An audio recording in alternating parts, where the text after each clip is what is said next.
I was told in 1992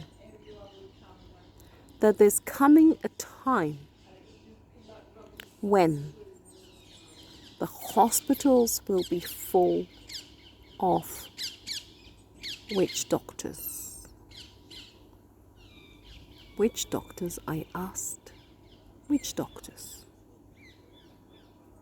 Men in white coats, dressed in the clothing of purity as priests, and they will be proclaiming words of death over people.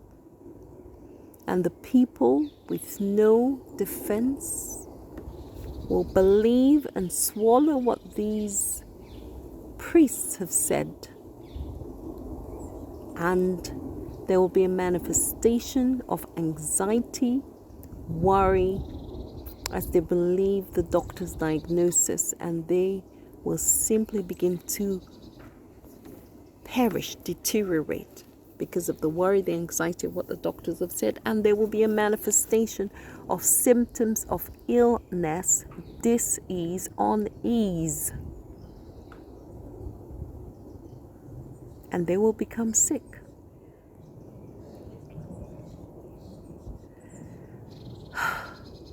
And I saw a picture, I was given a vision, I saw a picture, like a television vision of a doctor, a man, literally, putting on his white coat, his glasses, and looking very supremely intelligent and looking superior. And I see him calling forth, and the door opens in this room, and another person walks in through the door, and he gestures, sit down, with gentle gestures. And the person sits down, and the person talks, and the man in the white coat talks back to the person. And I can see the person's face and countenance droop and drop, change and transform from hope to hopelessness as the doctor diagnoses something, writes on a pad, a piece of paper, as if writing out a sentence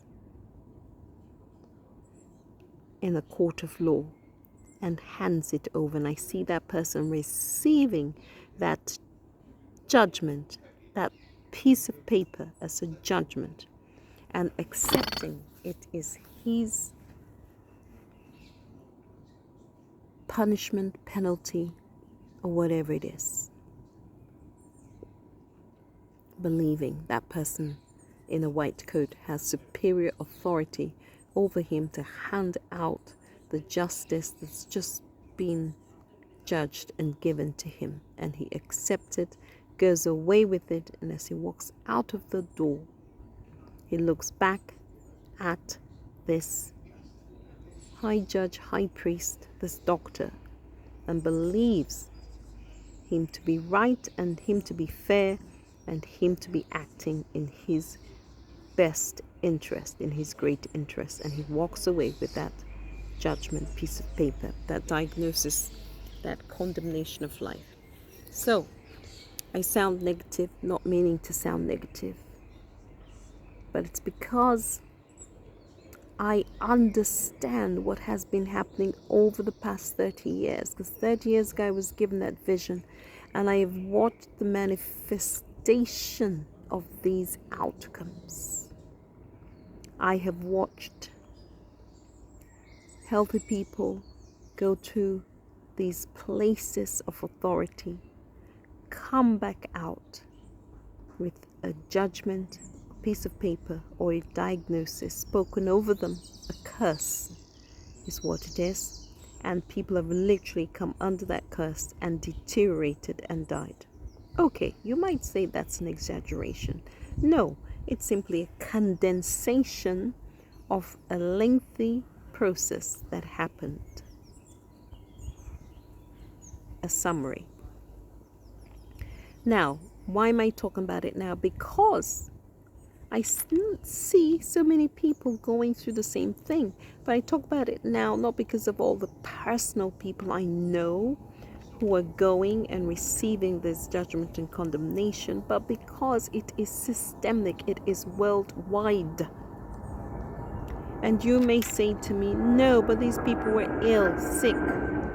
Just like as there's a plane flying in the sky now, it took off from a location, it's gonna land in another location. So you say to me, yes, but these people went to the doctors because they were sick, and it's because they were sick the doctor pronounced that they were sick, and the doctor sent them on a track to get investigation and then surgery or treatment. And that's a good thing. And that if they died because they were sick and not because of the treatment by the doctors or these places. So I would love to believe that. And in fact, I believed that for many years, not just many years, for many decades.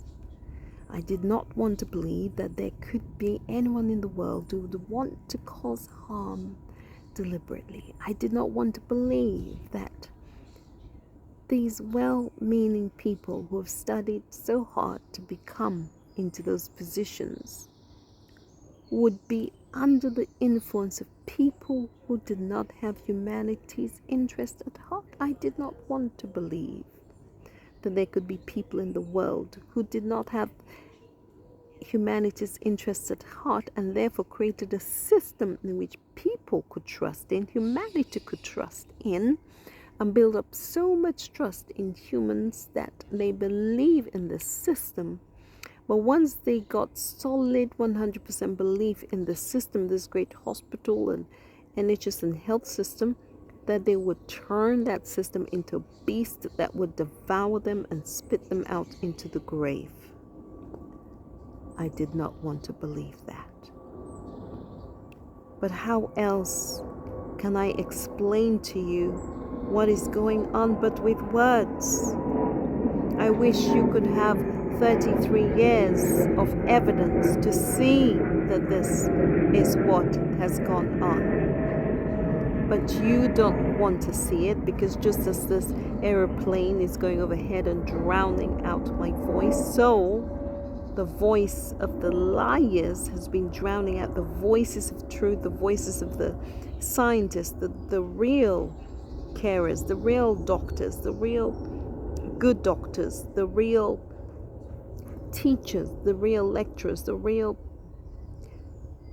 health practitioners who've been screaming out about the horrible things that have been going on, but their voices have been drowned out. Whistleblowers have been taken out. Yes, taken out. Taken out as in removed from the earth in so-called accidental deaths or medical deaths. What else can I say?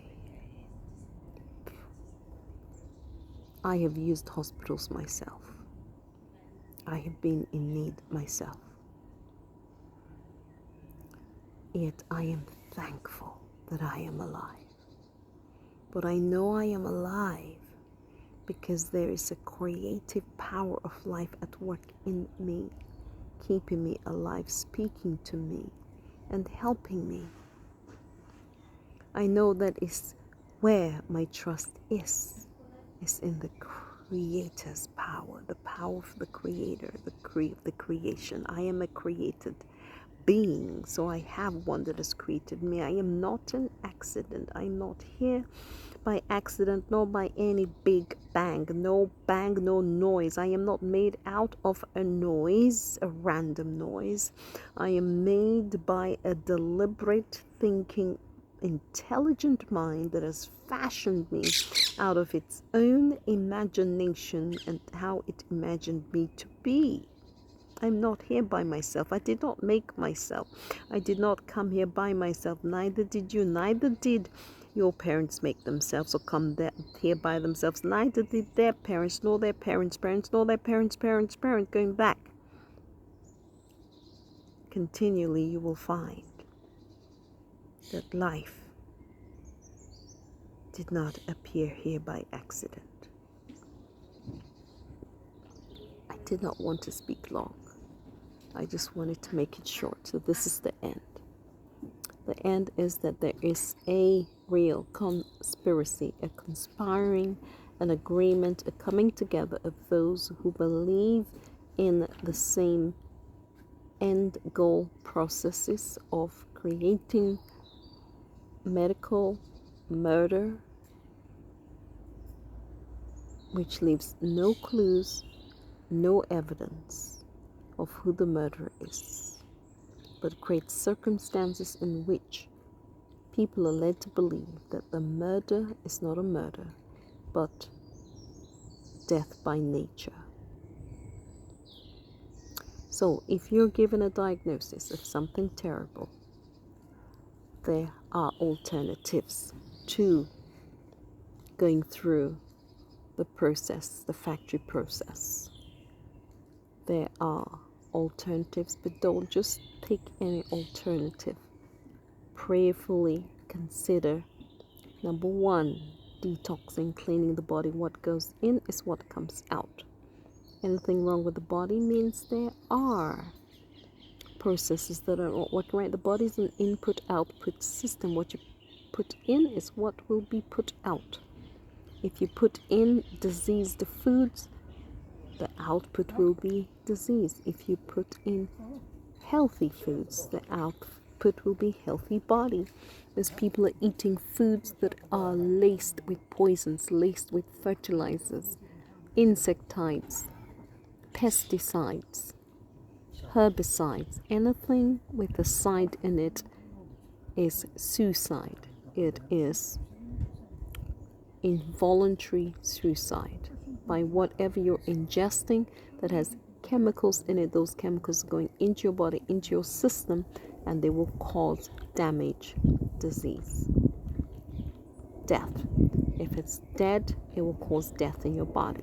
If it's live, like eating live plants, live food, living food, sprouts, it will bring life into your body. So number one, shut the gate.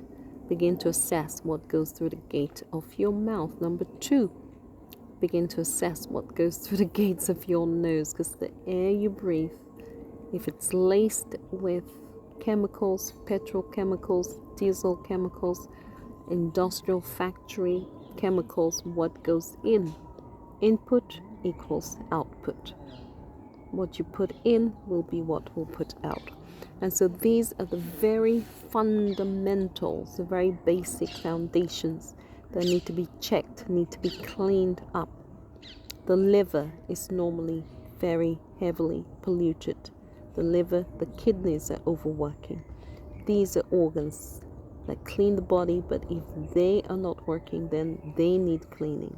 They're very natural herbs. Milk thistle brings very good results if you can find natural milk thistles, nettles, natural things that you can pick up and begin to clean the liver. There are herbs, there are plants that clean the body. These are things that are natural. Fruits without herbicides, pesticides, all these sides. Natural fruit that if you grow in your garden at the back, grow on any piece of land, you can have fresh, clean fruit to eat. Plant pots, windowsill plants, herbs. These are all things that you can do to bring health into your body. It's up to you. I cannot care for you more than your Creator can. I cannot love you more than your Creator can love you. And it is your Creator that is directing this message to you, for you to hear. Ye with ears, hear ye, hear ye, hear ye, and listen and obey. You are loved.